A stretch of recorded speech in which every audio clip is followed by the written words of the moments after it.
Hello, everyone.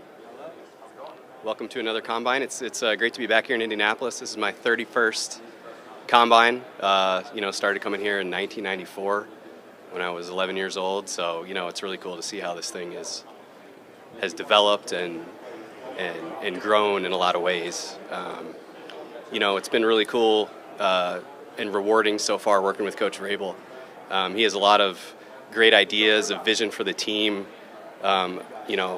an effort that we're all working together.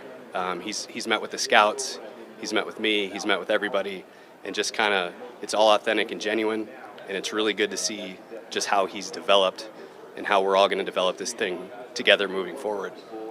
That being said, last season, ultimately the roster was on me. We were 4-13. Just didn't get enough done. Certainly the free agency class didn't live up to our expectations. The draft class, it's too soon to tell, but we were expecting a bigger impact from some of those guys, and we're still hopeful that they'll get to that point. We're excited about Drake May. We're excited about working with Coach Rabel, and everything that we're doing is to improve this football team and getting to where we need to go. The fans understanding their frustrations. I share those frustrations. It's been difficult. Every hit on Jacoby or Drake during the season, I felt responsible for that. Just ultimately, we didn't get enough done up front. The game is always won on the lines, offensive line, defensive line. Not just because of the Super Bowl. It's always been that way. And ultimately, just didn't do enough to improve the roster to get it to where we need it to be. So that being said, again, just really excited about Coach Rabel and the direction and vision that he's provided, and working together with these guys and getting this thing going.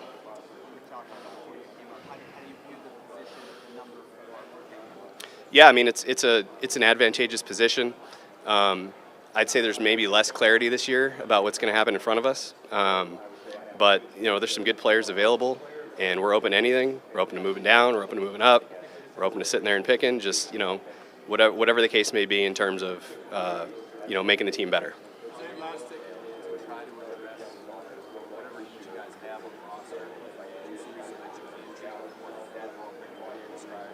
Absolutely, yeah. I think it's definitely advantageous to try to build that roster out and get as much as we can, whether that's middle class of the roster, upper class.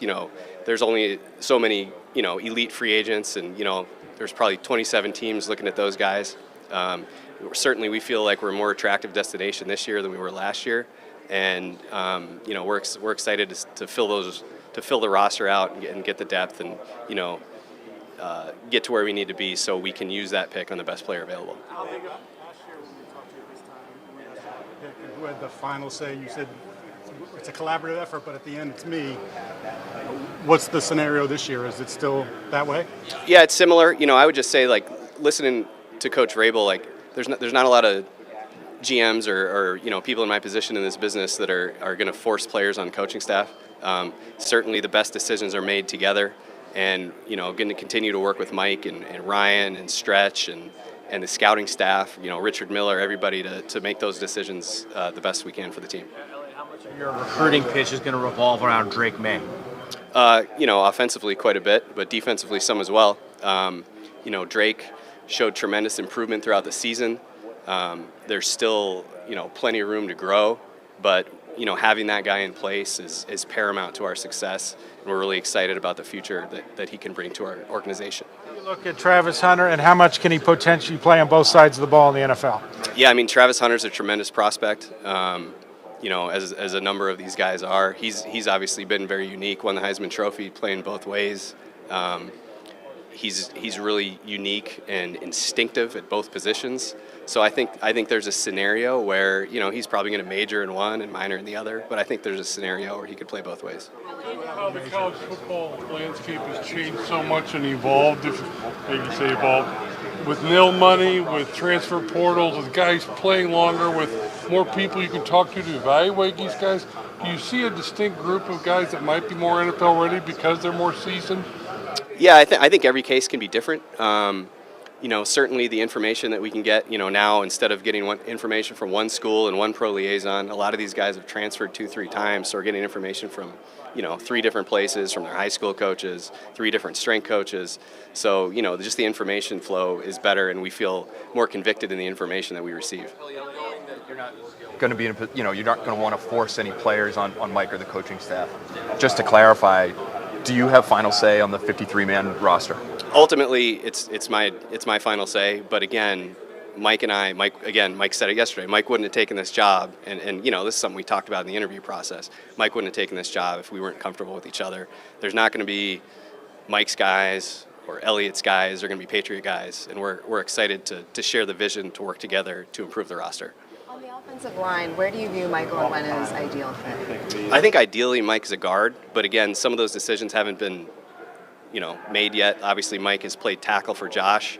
Doug Marone, I don't believe has even met him yet. So, we're going to get to the point where we'll make the best decision for the team. Do you think you need clarity on his position as you address the line?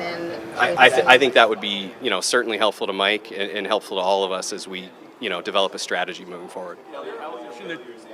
As you described it last year, inform how you operate and work this year? I think maybe just being more thorough. Just some of the information that we got on some of the players, wasn't as thorough as it needed to be. So I think just moving forward, we have a tremendous opportunity with this coaching staff. Like, a lot of these guys have been other places. They're familiar with these guys, and just having that familiarity with players is going to be an advantage for us moving forward. What do you make of the trend the last year? High draft capital on 3 techniques. We saw how, expensive that market was in free agency last year. Why are teams investing so much in that position? Yeah, I just think the ability to wreck a game. I mean, these guys that are elite up front, pushing the middle of the pocket, making the quarterback move, get off the spot. Like, there's a premium on those guys, and that's why you see some of these guys, getting paid and being drafted earlier, and because of the impact they can have on all 3 downs. For you.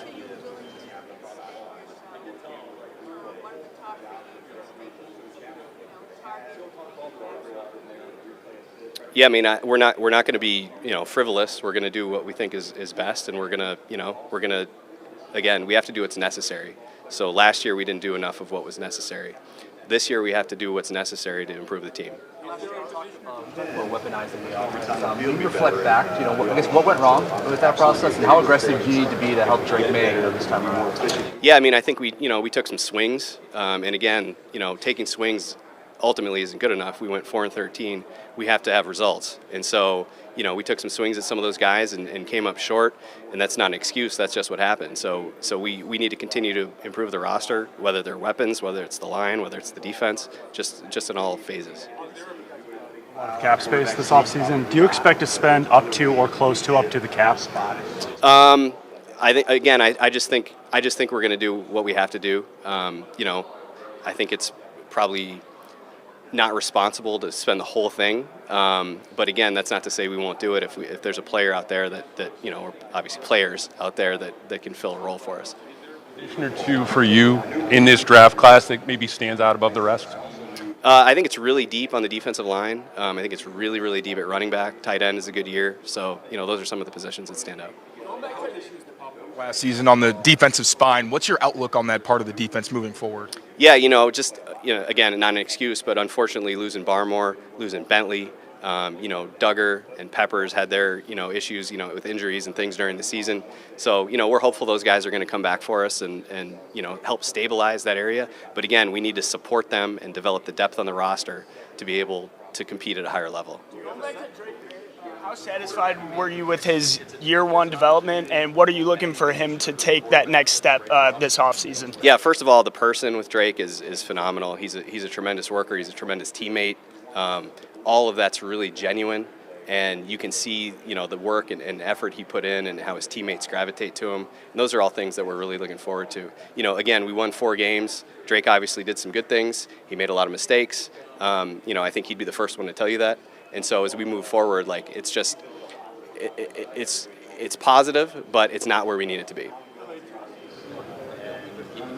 It's a long time before you got to suit up in pads, but obviously last year it's a stop and start, and then to have him go with the recurring symptoms? Do you have any idea? Yeah, we don't know for sure yet. The one thing we know, he's working out in Tampa right now, and that's going really well from the reports we've gotten.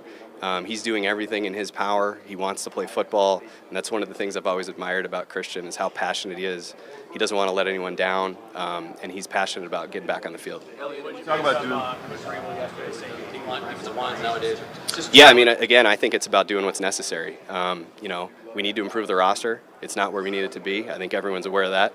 And, whether that means aggression or having a plan or being able to pivot off, this is number one, this is number two, this is number three, like just being able to pivot when something doesn't go as expected. Doing what's necessary. How's it been working with him?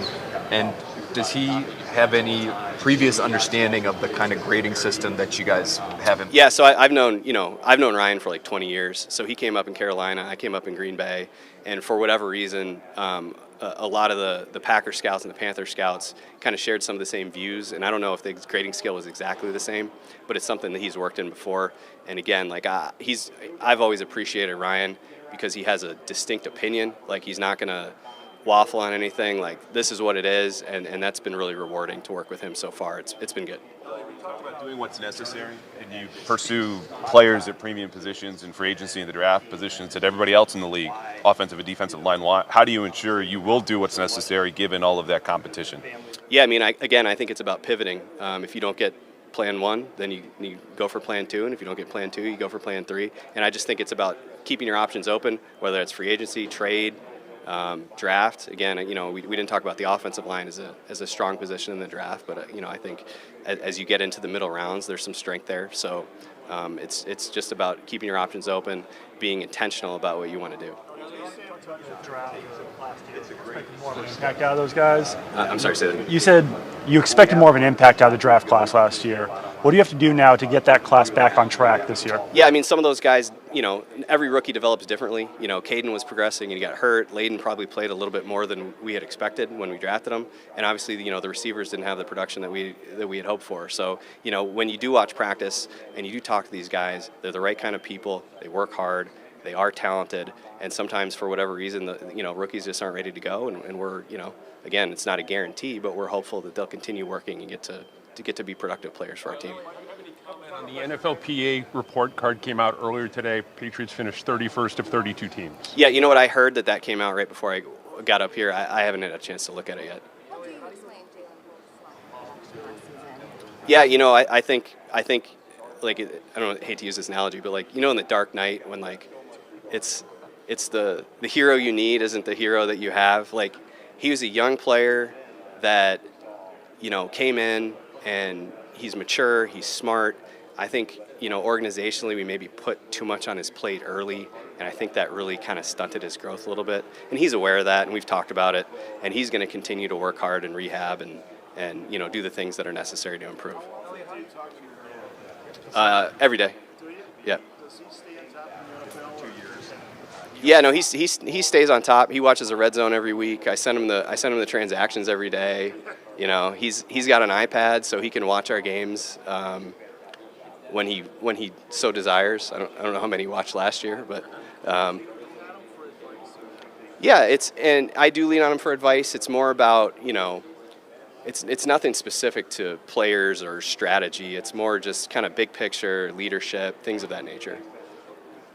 How do you value the wide receiver position when you look at quarterbacks that have succeeded in the past, being top 10 picks like Joe Burrow, they draft Jamar Chase. Caleb Williams, they draft Roma Denze. How do you value the receiver position pre-free agency going into the rookie draft and this understanding draft that? specifically, or just overall? I think it's okay. Again, I think this draft is probably a little meatier in the middle than it is, at the top in a lot of ways. I think the receiver position is probably reflective of that as well. So, there are some players up there that I think, not only up there, but throughout the rounds that can help us. All right. Thanks a lot, guys. Yeah, thank you. Thank you.